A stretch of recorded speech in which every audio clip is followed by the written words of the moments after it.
What's going on, guys? Welcome back to Bet with the Boys. We're making a video for Sunday, October the 6th, NFL games, and we're also doing our picking against the spread for every single NFL game like we did last week. Started it a few weeks late, but we're here now. Yeah, I'm seeing the board clear right now, guys. Last week, I did go 12-3. I made a whole banner for that, Typed out a few words, had to brag a little bit because Jake did go 8-8. But the goal of this is that we come together and discuss the games with you guys, really talk it out, and we come up with some locks. And we have that segment at the end, the lock and the dog. So, or I guess not a dog, but we can do a dog. And we come up with their three best bets. And last week we did pretty good. So try to do that again for you guys this week. How'd you go 12-3? There were 16 games. We didn't do the Thursday night game. Well, how'd I go 8-8? That's what you told me. You went, All right. Well, you tallied it up. I was But either 8-7 or 7-8 then. okay.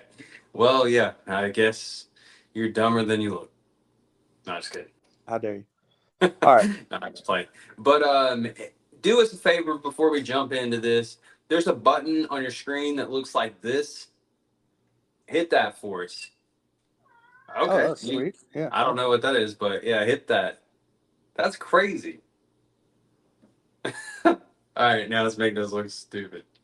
All right, and also subscribe if you don't mind as well. And if you want to become a member, it's $2.99 a month. Great way to support the channel. A guy almost got me yesterday that signed up as a member. I about said fell right into his trap of Hugh Janus was his name. So Yeah, we'd have had to read that one off. I know. Well, I did read it off and I caught it mid video. So anyways, we got some college football on right now. We took Texas A&M to cover the -2 against Missouri, and they absolutely slaughtered them. So Yeah, 41-10. So that game was over in the first half. Easy win, and hopefully the rest of the games are going to be easy too. right, all right, jumping right into it. It's your honor, dude. Go first. All right. I am a Aaron Rodgers fan, never really been a Jets fan, but this game is in London, so it's not any team is home or away. You're I frozen. assume the flight from New York or New Jersey is going to be much easier than Minnesota, but they're probably already there. Probably left around uh, mid afternoon on Thursday, I think is when the Jets left. So probably Vikings as well. Get acclimated to the time change. But this game, I actually think the Jets are going to pull it out. I'm taking Jets +2. Aaron Rodgers needs this game. A little bit of a Sam Darnold revenge game, playing against his former team with the Jets.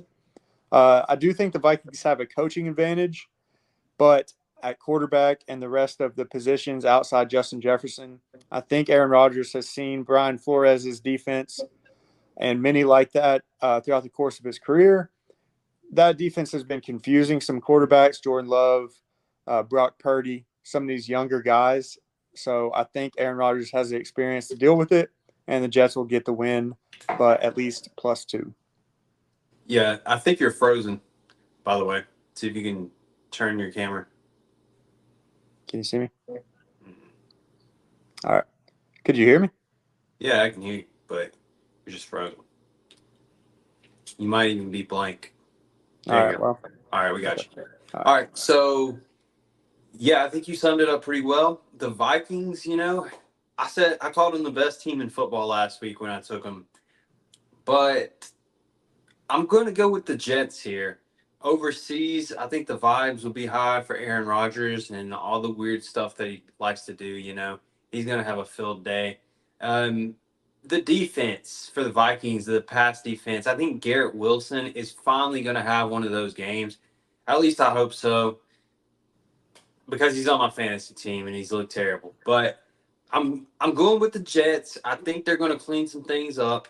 Let Aaron Rodgers do his thing, the cadence, whatever Robert Saleh was talking about. The Vikings have had a great run, but I'm going to go with the Jets here +2. Maybe they don't win the game, but I like them to cover. Small window. Agreed. All right, next up, we got the Bears and the Panthers. The Panthers came back down to earth a little bit last week. Everybody was expecting a revenge game from Andy Dalton against the Bengals. They call Andy Dalton Mr. September. Well, guess what? That month is over. So it's officially bear season. You know, you go hunting bears in October. But I like the Bears -4 in this one. There's really not a good explanation here. I just think that defense is actually serious for the Bears for once. I know they say it every year, the Bears defense, but I like it. And the Panthers continue to struggle. Give me the Bears -4. I agree completely. Caleb Williams, although he's not the rookie of the year, that looks like Jaden Daniels. He has been getting a little bit better. I do like the Bears. I think they can win this game with 17 points. So as long as Caleb Williams can do that, I don't see the Panthers scoring more than 10 to 13. So yeah, Bears defense and Caleb Williams doing just enough on offense. I like Bears -4 as well. Yep. Next game, I'm glad you get to go first. Yeah, I mean, this is a tough one, especially without Tua. This is just ugly.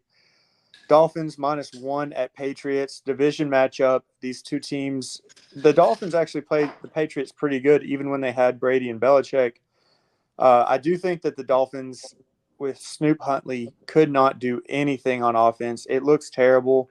The whole operation is just all out of whack. But I do think the Dolphins win. I think the Patriots are anemic on offense. This could be the beginning of the end for Jacoby Brissett. Maybe look into playing Drake May a little bit at the end of the season. I know they said they were going to keep him all year, but if they can't throw the ball past 10 yards, I mean, there's just no point in keeping Brissett in there. So, all in all said, I like the Dolphins to win -1. See, this is the point of the episode where my record starts to look better than Jake's because he's on the wrong side of this. It's Patriots for me, and here's why. Short week for the Dolphins. They came off a Monday night game where they got absolutely slaughtered by the Titans, and the Titans aren't good. So, short week, you don't have a quarterback. They're still trying to figure that out. And then, meanwhile, every time they put Mike McDaniels on the screen, he looks like he's just absolutely shaking in his boots over there. Like, I feel bad for the dude. He looks like he has no answers at all. The Patriots at least have a plan. They can run the ball with Ramondre Stevenson. Like, that's what they want to do, anyways. I think this is a positive game script for the Patriots. Um, I just think the team, like I said, goes in with a plan. That's all you can ask for. Mike McDaniels doesn't have a plan, doesn't know what to do. Tyreek Hill's already tweeting about being traded or something. The team's just not in it right now. And aren't the Dolphins coming up on a bye week, or did they have? I'm I not don't know. sure. I'm not I sure. wish I wish I had those notes written down. But regardless, I like the Patriots in this game, especially at home.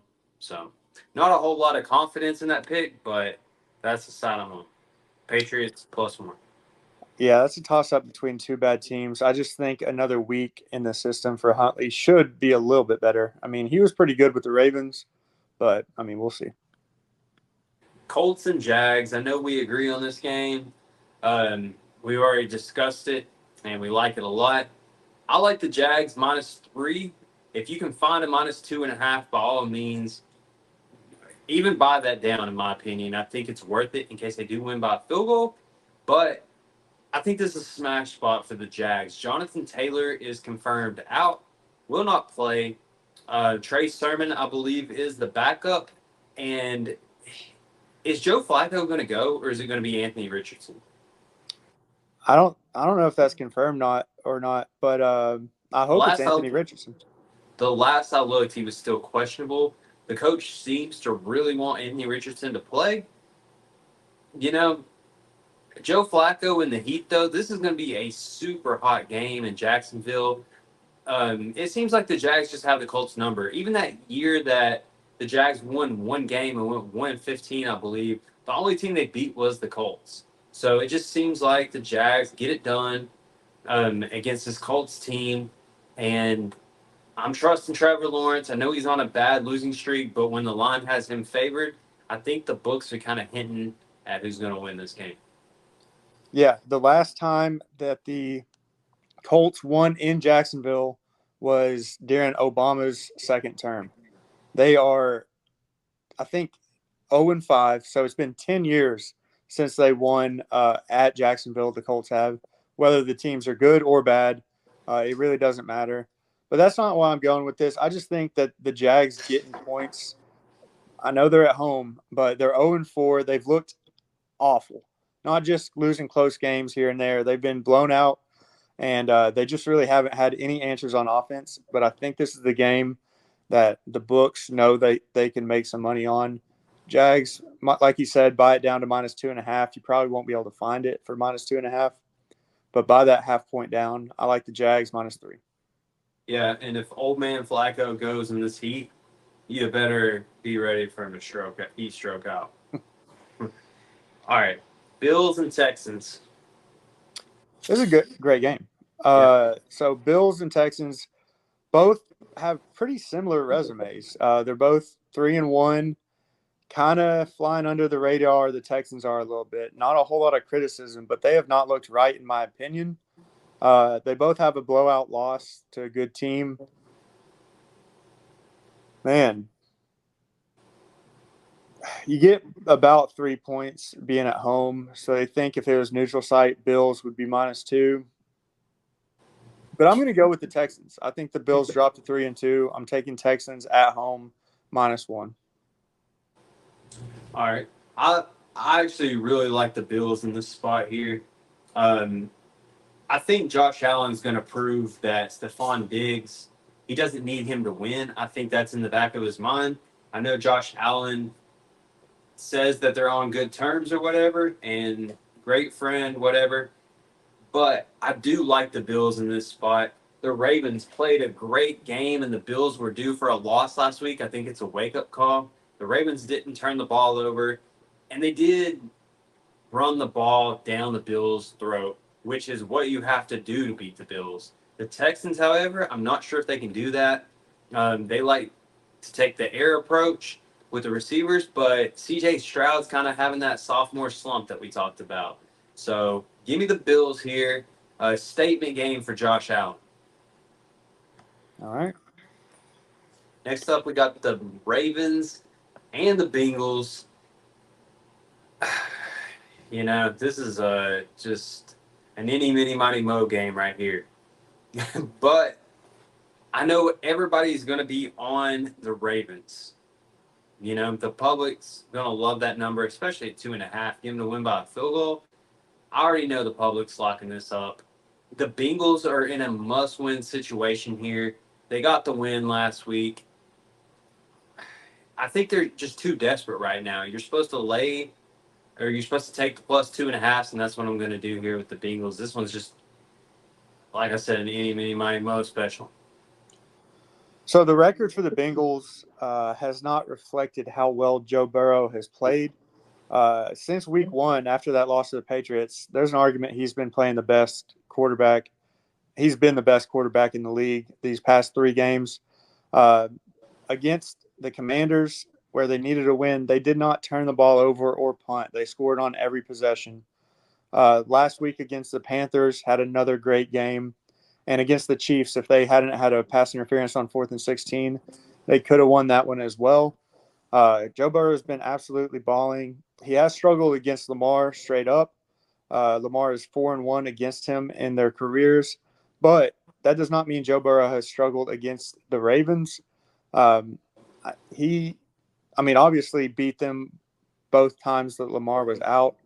The Bengals being at home, division matchup, and they'll have the same record, and the Bengals will have a tiebreaker if they win. We did talk about this a couple days ago. We're both on the Bengals, +2.5. Yeah, they like to say that Lamar beats up on the NFC because he doesn't ever play him and they don't know the game plan. And this is an AFC opponent. Should know him pretty well. I'm taking the Bengals at the house. Agreed. So Browns and Commanders. Browns have been awful on offense. Their defense is pretty stout, but I don't really have a whole lot to say about this. I think that Jaden Daniels is running away with Rookie of the Year. They're obviously not going to go, 15-2. anything like that. But I think this is a game that they can win and win comfortably. I'm taking Commanders -3. I'm going with the Browns +3 here. I think that 2 weeks in a row, the Commanders and Jaden Daniels, especially, is a great player, not taking away from that. But I think he's just heard how great he is the last 2 weeks. I think they're riding too high on him right now. This line's kind of an indicator of that, in my opinion. I'm going with the Browns to bring him back down to earth a little bit. And Njoku should be back for the Browns too. Give him an extra weapon. Uh, it's not something I feel confident in, but I'm going to take the Browns to bring him back down to earth a little bit. All right. Raiders and the Broncos. Man, Antonio Pierce messed up. He did. He could possibly be the first coach fired this season. They're 2-2. Yeah. And then just lost Devontae Adams. Yeah. How do you feel about this game? I don't think the players want to play for him.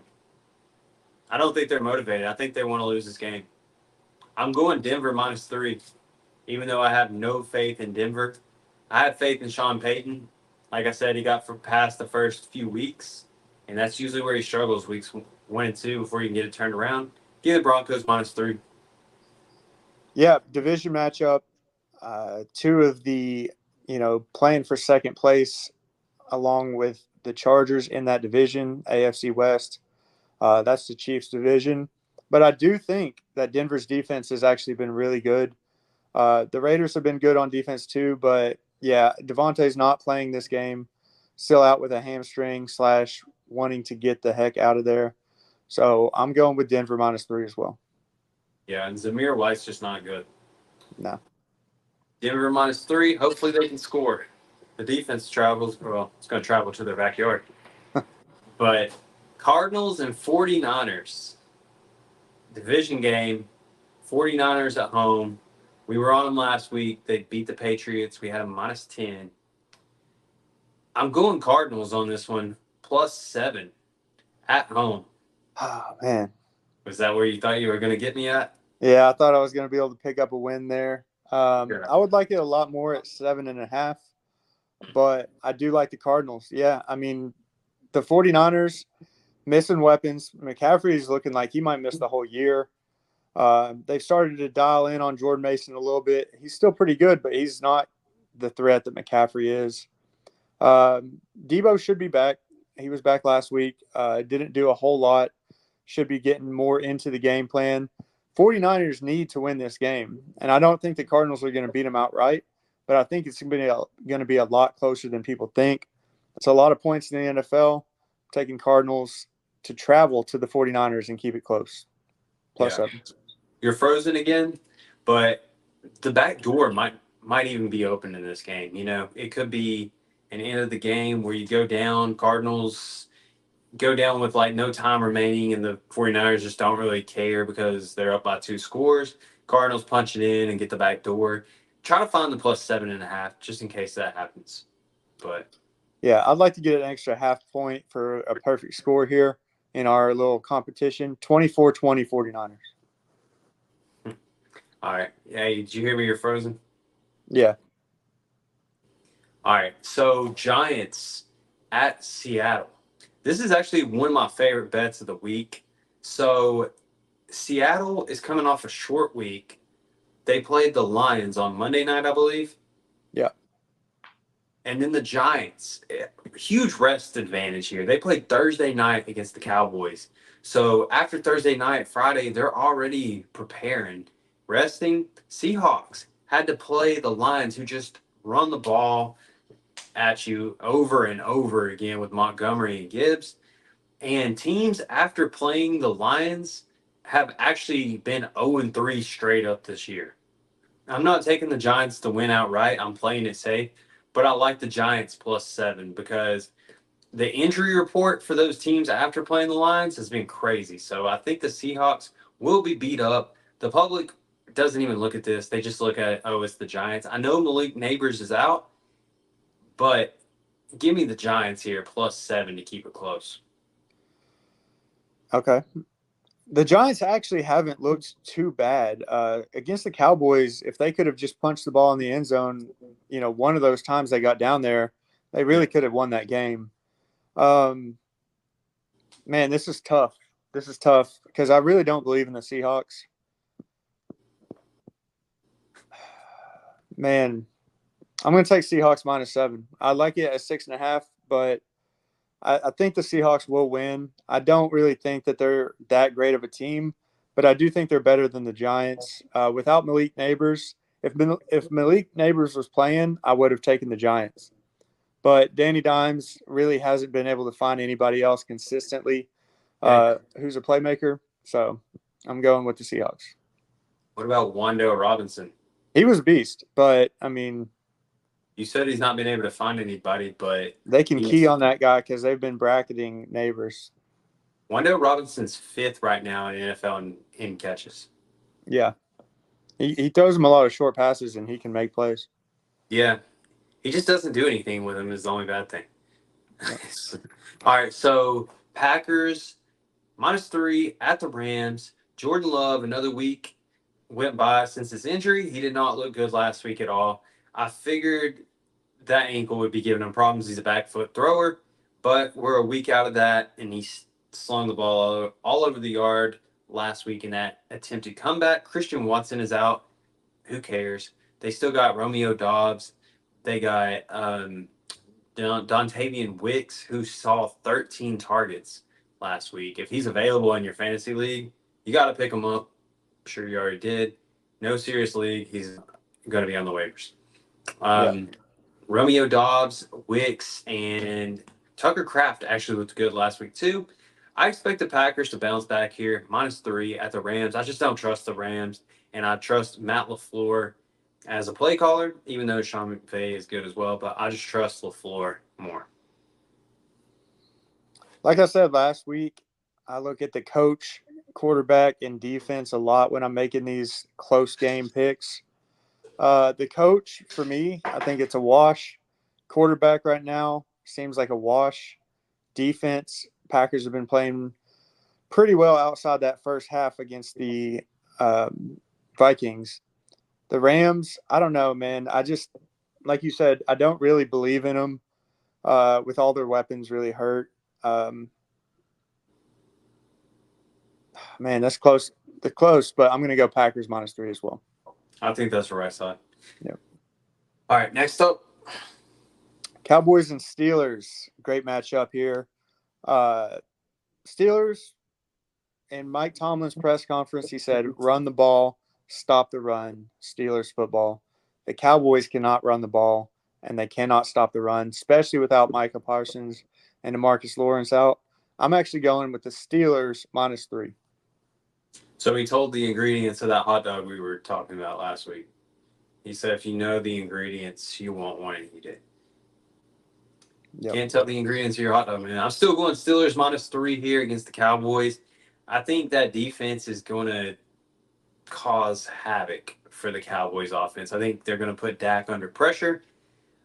Yeah, give me the Steelers -3 here. The Cowboys just haven't looked right. I know they beat the Giants last week. They should have beaten by a lot more. They just haven't proven to me that they can punch the ball in.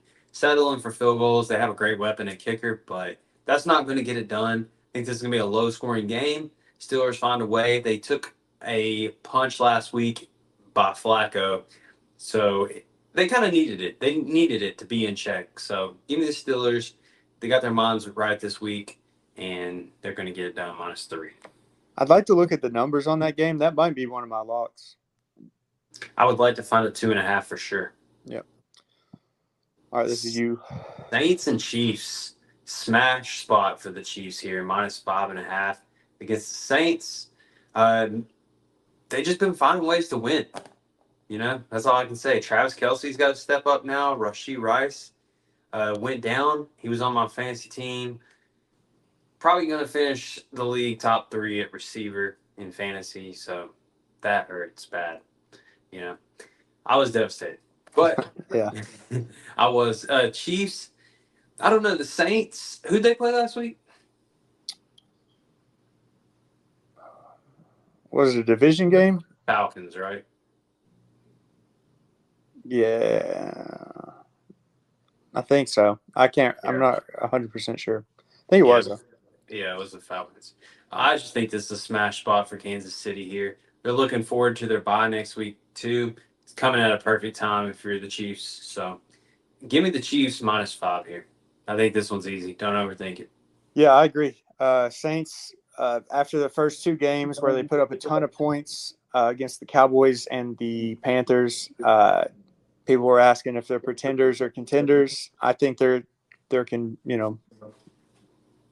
clearly.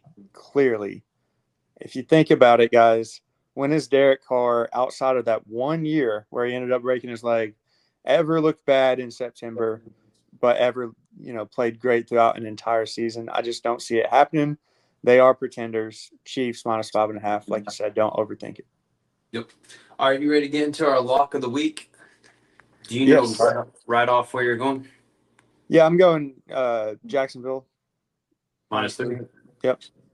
I think it's a consensus pick. I like that with you. So I gotta pick mine. What about the Steelers? Do you like that? I think I like one better. I All think right. for me it's the Giants. The Yeah. rest advantage is too much here. You're getting a whole touchdown. I think the line's off. Giants, I mean, if the trend continues, teams that play the Lions are 0-3 this season. Small sample size, but I think it's for a reason. Like I said, the Lions just come at you and punch you in the face. And then the injury report, it just piles up week after week, and teams just don't bounce back, especially on a short week with a rest advantage going to the Giants. I'm going Giants +7. Would like to find a +7.5. Wouldn't mind the juice on that. Yeah. I was waffling on that one a little bit. I like that as your lock. One more to consider is that Arizona Cardinals San Francisco game. I feel really good about that. Cardinals covering the spread. So, I mean, you want to throw a 3 out there? I don't know if I want to ride on that one or not, but All right. Well, we got to be um, consensus for the locks. So those are our two locks right now. We got the Jags -3, and then Giants +7 against the Seahawks. yep. Are we trying to find the consensus right now? No, I'm thinking we got both of those, right? Yeah, those are the two. We'll put out a third pick tomorrow. I'll make a short, kind of summarizing this whole breakdown and stuff. But right now, those are the two that's going to be on the card for sure. There'll probably be another one tomorrow when I make the short. So we will let you guys know. All right, guys. Enjoy a great day of college football. Go Vols, and we'll see you guys next time. Yes, sir. Bet responsibly. Always bet with the boys. See you guys.